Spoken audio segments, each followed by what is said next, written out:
I'll actually sit down for this. Let's see. You all have, I think, the pamphlet that we put together. And also the back page of the pamphlet has some details on it. The inside of the pamphlet is more just descriptive about why you might want to consider a KLS-LL.M. Let's see. Excuse me. I want to get my notes as well.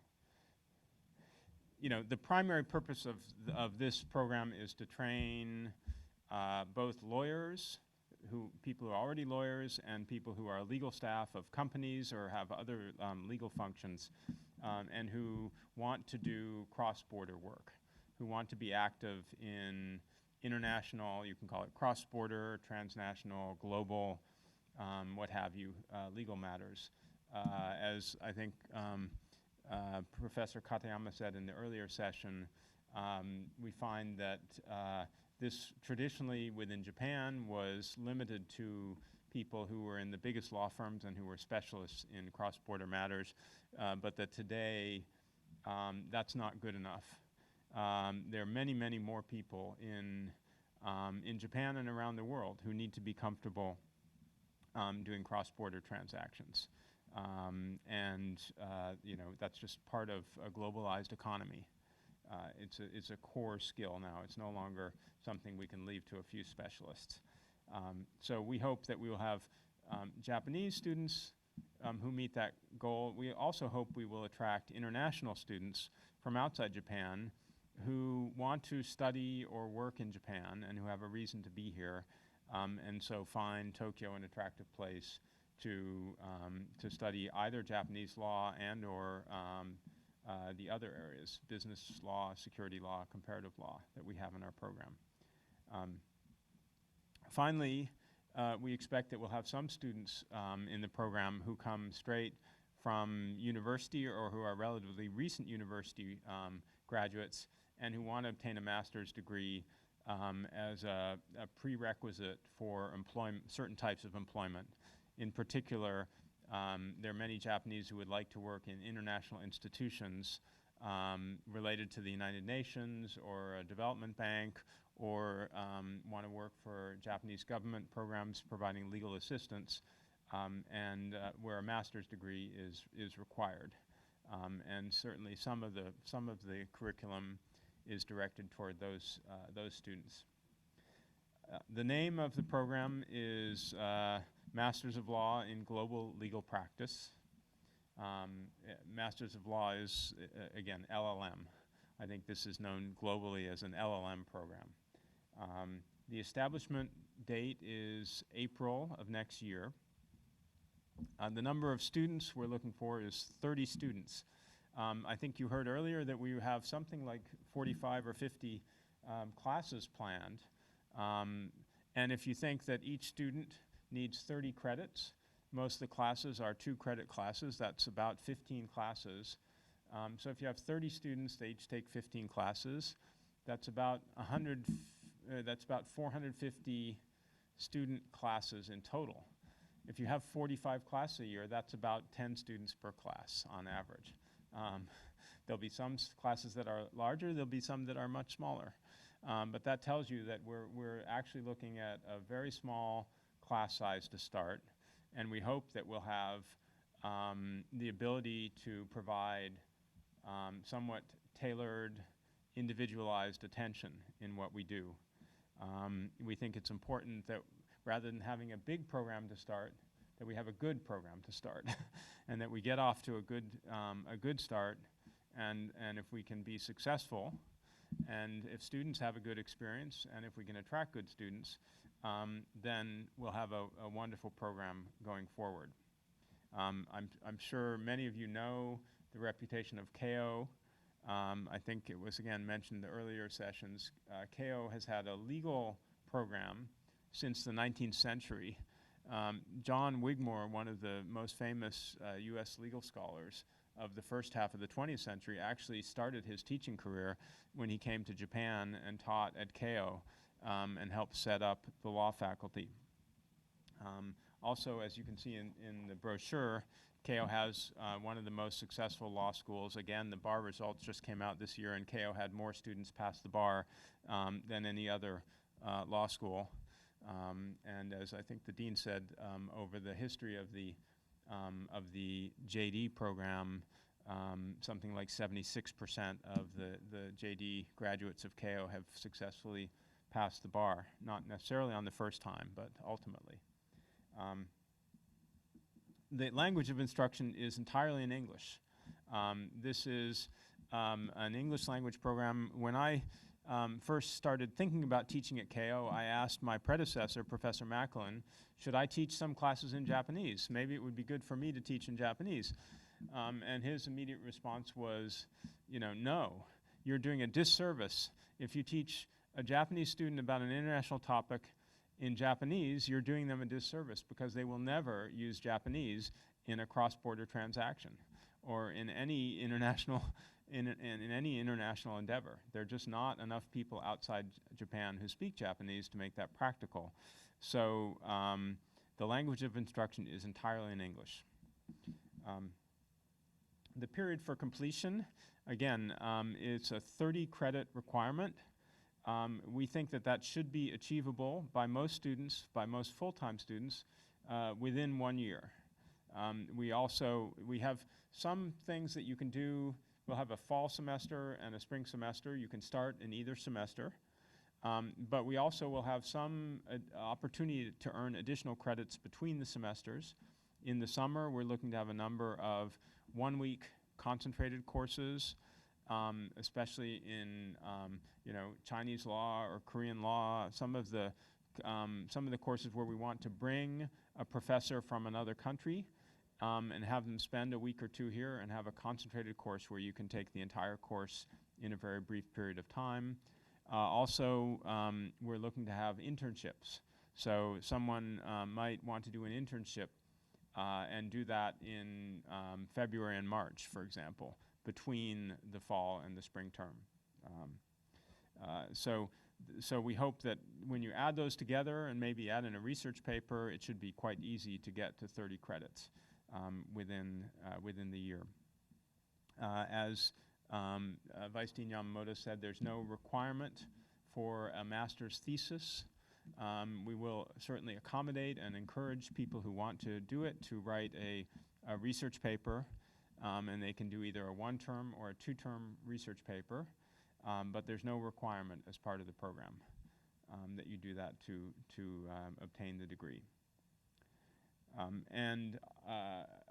Also, for students who come directly from college or from university or who don't have significant additional legal background, instead of 30 credits, we have some additional requirements.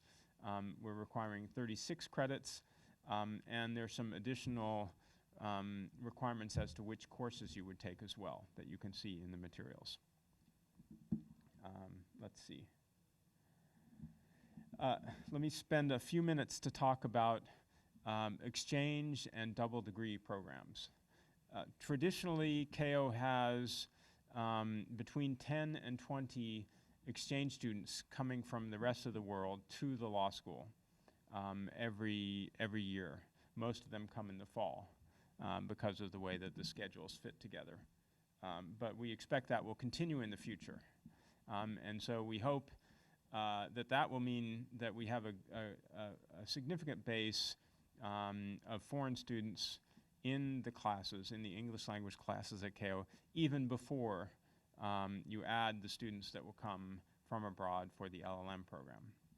We already know, I think, we'll have some students from abroad in the LLM program because we know that there are people applying for some of the Ministry of Education scholarships around the world who ask us to give a support letter to them in the scholarship application process.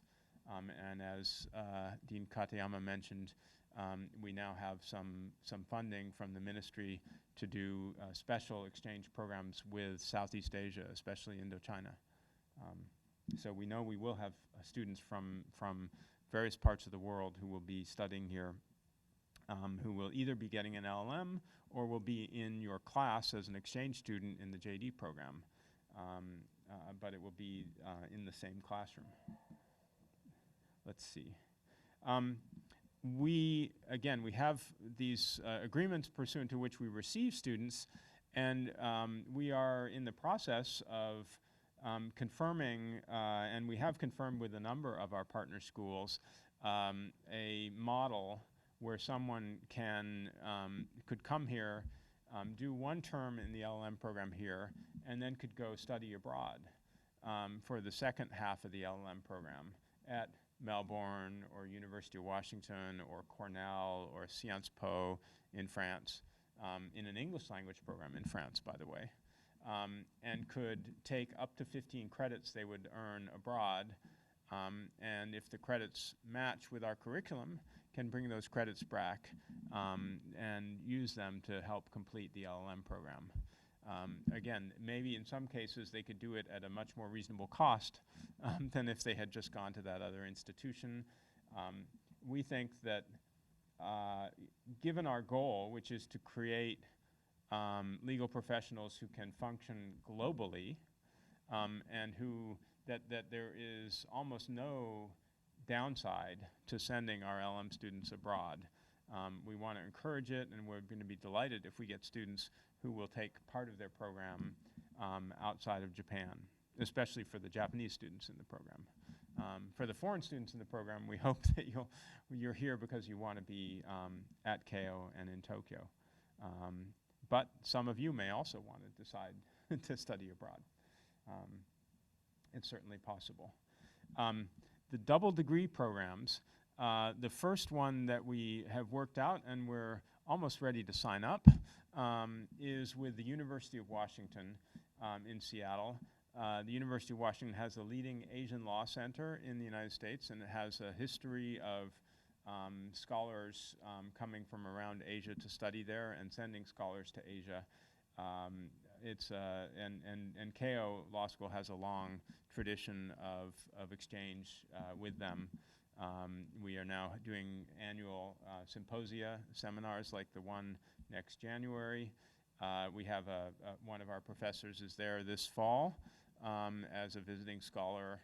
And again, we have a long history of relationship with them.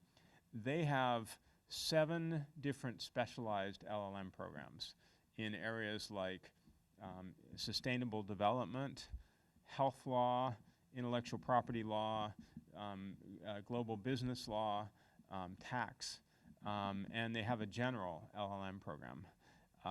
And we are trying to, and we are designing a structure so that someone could enter our LLM program, take the spring term at Keio, and then could go to Seattle and take the fall and winter quarters. So basically between late September and March in Seattle, and could obtain degrees at both institutions. Eventually come back to Keio and get have their KLS-LL-M awarded, and also receive their LLM from the University of Washington. If you're interested in something like that, we want to know as soon as possible. We want to actually sit down with students as soon as they're admitted to the program and work through the details, because it is a little bit complicated to do any of these double degree programs and exchange programs, and we need to build up experience with actual students doing the program and see how it works, and see where the hang-up is. It turns out that someone really wants to take the course that's only offered at spring term in Seattle, but they're here. We have to figure out a solution to that. So we want to sit down with students as soon as possible. Let's see. We will accept students who want to study part-time. We know that some people want to do this while continuing a law practice, and may decide that they can take off a couple afternoons a week and can take classes in the evening, and that's consistent with their practice. Some students may have family obligations where they want to study part-time, Others may get support from their employers, where their employer is supportive of them working around a flexible schedule where they can come and get this degree. But, of course, some of those structures may not allow you to take a full load of courses. So, again, we've set up a structure where you can study for 1.5 years or 2 years instead of 1 year to get the degree. Again, if you're interested in doing that, as soon as you're admitted, we want to sit down with you and work through the actual schedule so that we can make sure that it's workable for both sides. And again, get your input so that we can make adjustments in the future if we need to. Let's see. I'll spend a few minutes on the curriculum. We have 9 areas in the curriculum, and I think you all have a list of the courses in with your materials. You have, in fact, you have the list twice. Once you have the list here, you also have the list from the website. You can get almost all this information on the website, in fact. So I strongly encourage you to do that.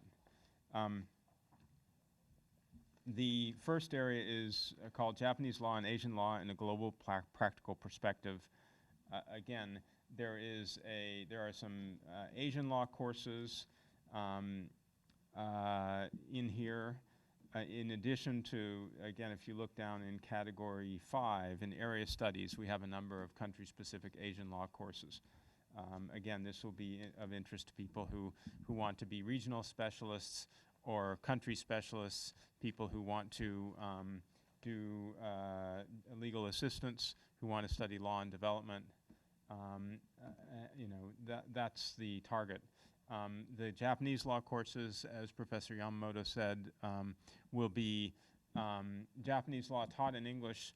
It will be maybe slightly different than the Japanese law course you would take if you were to take the same subject in a typical Japanese law faculty class, because it's intended to be more comparative and global in the way that it's taught. The second category, global business and law, this is really the core of the existing legal, English language curriculum. And we expect that, again, there'll be lots of people from corporate legal staffs and practicing lawyers who want to take these classes because they want to apply them directly in their practice and they have a business-related practice. Global security in law, again, is more public law focused. Environmental law, space law. You know, we have one of the Japanese leading specialists on the law of outer space, Aoki Setsuko-sensei, who's here at the law school. We have a center on that. And in fact, if you go down and look at the moot courts, one of the moot courts that is held every year internationally is a competition involving issues of relating to outer space. So if you do the moot court, you might actually be involved in that as well. The fourth area is innovations in intellectual property law. Again, most of these classes will be taught by Takenaka, Professor Takenaka, who again will be splitting her time half the year at the University of Washington, half the year at Keio, and is a leading you know, IP intellectual property scholar. We also have a practical course on intellectual property licensing taught by some of the leading practitioners who do big licensing deals for, you know, SoftBank, Hitachi, Toshiba, you name it, for the big Japanese companies. Again, area studies I mentioned before. Some of these classes will be concentrated classes in the summer. Comparative law, again, we have a healthy group of comparative law classes. These are a number of them, including comparative contract, comparative corporate, and corporate finance, really are related to the business category. But I think maybe are taught a little bit more like a traditional, like the sample class we saw today, maybe a little bit more like a traditional law school class than some of the business classes, which are actually roll up your sleeves and do the work type of classes. We have, again, current legal issues. We have a number of seminars on cutting-edge topics, cyberspace law, trade law, and then we have legal research and writing, including some writing seminars and the research papers, and then finally practical training. Everyone will need to take a certain number of courses from the global business and law or the global security and law category, and we'll need to take at least 4 credits from the practical training category. These are, again, classes we hope will lead to your actually being able to work as an international practitioner. Let's see.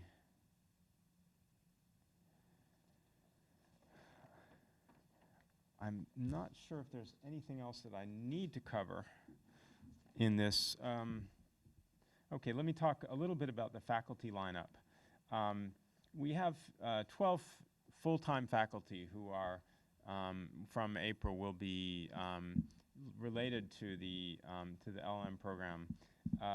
In addition to Reed, Monroe, Sheridan, and myself, there is another professor by the name of Colin Traherne, who is a practitioner who specializes in actually international arbitration and has a lot of experience with public international law at the Herbert Smith Freehills firm, who will be teaching several classes each term here from April term.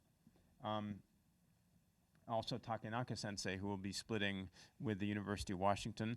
And then we have a number of the existing faculty at Keio Law School who are specialists at international topics, or are Japan law specialists, but who have legal education in the United States, who have written internationally, or who are doing so, who will be teaching in the LLM program.